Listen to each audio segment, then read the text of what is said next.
Okay, this video is for BIPA 77839. You said you're 14 years old and that you want to be, you hurt your leg, you broke your leg, and now whenever you play, it hurts. You say your stamina is poor, and you're wondering, is it worth it to continue playing? And that one of your idols is Mo Salah. There are things that you can do, even if for a minute or two each day, that can help not only prevent and cure that pain in your leg, and also make it so that you're going to have more and more stamina the more you practice certain things. So I've been playing soccer for 27 years, and in the past 6 months, I've improved more in the past 6 months than I have in the whole length of my training. So if I would have given up, I would have never been able to discover what I found out.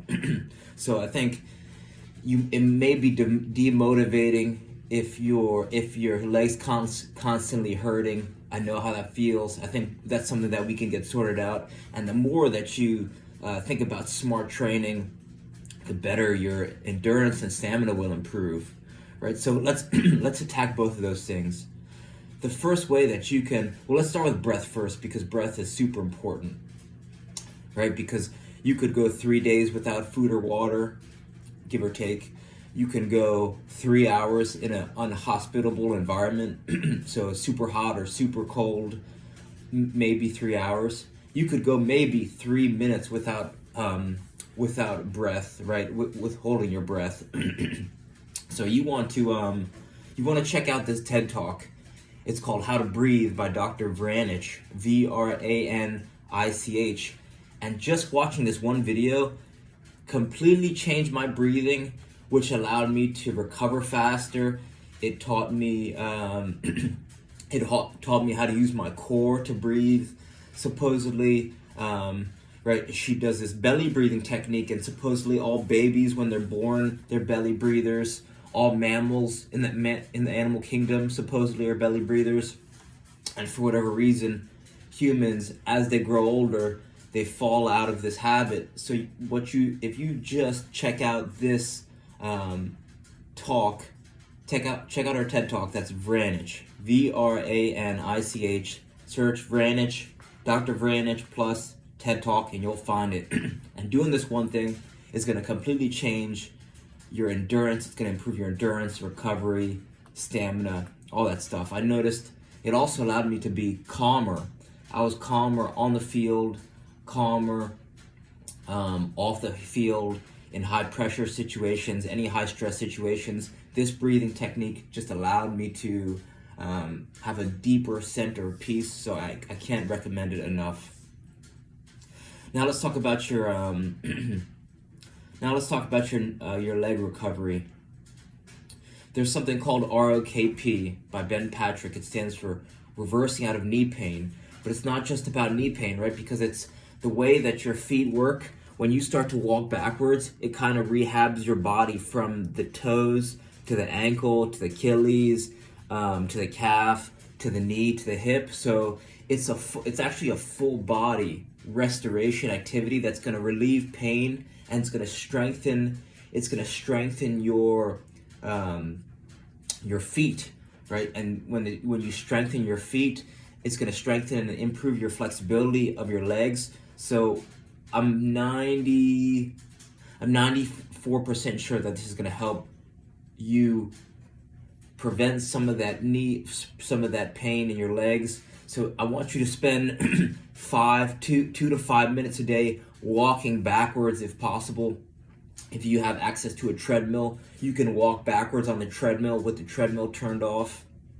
5 minutes walking backwards, that's about two lengths of a soccer field. So if you spend some time, if you go to practices or just spend some time walking backwards, it looks funny, but people don't realize the healing potential that walking backwards has. I'll share a link as well to give you some more some data and the power of ROKP. This is Ben Patrick, the knees over toes guy. You might have heard of him.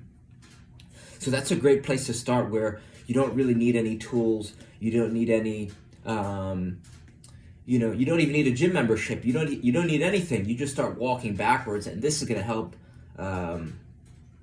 take pain away from that sore leg. The third and the fourth thing are, right, the places where you're going to get maximal return for minimum amount of effort, right, that you're going to get the most bang for your buck, are in two places. The first is juggling, right, because juggling is the one thing that improves multiple parts of your game, right? Like, if you just worked on shooting doesn't really improve juggling, and shooting doesn't really improve dribbling. But if you work on juggling improves dribbling, it improves juggling, it improves passing and shooting, it also improves awareness, timing, rhythm.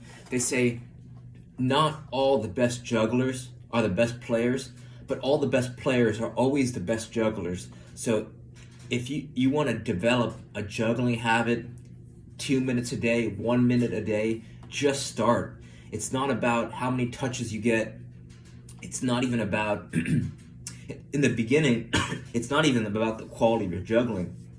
It's about having fun developing the habit, because as soon as you start to develop the habit, then you can worry about the quality of your habit. You can improve the volume, right? You could raise the intensity. So getting into a juggling habit is the one thing that will really transform your game and have you playing at a higher level, right? Because the better your first touch, the more dangerous you are on the field. The more dangerous you are on the field, the more fun you're going to have, because you're going to be more effective goal scorer. You're going to be more effective everything, defender. At any position you play, first touch is essential. So that's one thing I can't recommend enough, right? You want to start spending time juggling different size balls. Different size balls will allow you to adapt faster than someone just using one size ball. The last thing I'll leave you with is, I think one of the most underrated training tools for soccer is a kick trainer, right? AC Milan, Ajax, Sevilla, multiple multi-million-dollar clubs all over the world. They have their youth teams invest time and energy into using kick trainers. It's just a simple ball and a rope that will allow you to get thousands of touches anywhere, anytime you're using it, right? You can do a test. It takes about 60 seconds to get 60 touches. That means in 20 minutes, if you bring it to the park or even using it in your house, watching a game, you can get, hey, yeah, come on in. Sorry, I was just filming.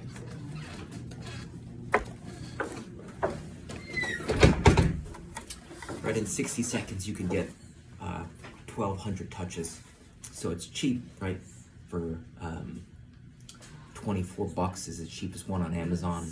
You can, $24, that's cheap. Or just make one yourself, a size 1 or 2 ball, a length of rope, and you can be getting thousands of touches. It's like cramming months of training into days or weeks. So try some of those things out, and hopefully they're going to help you, give you a little bit of motivation to keep on growing your game. So reach out with any questions, and I hope this helps. All right, thank you.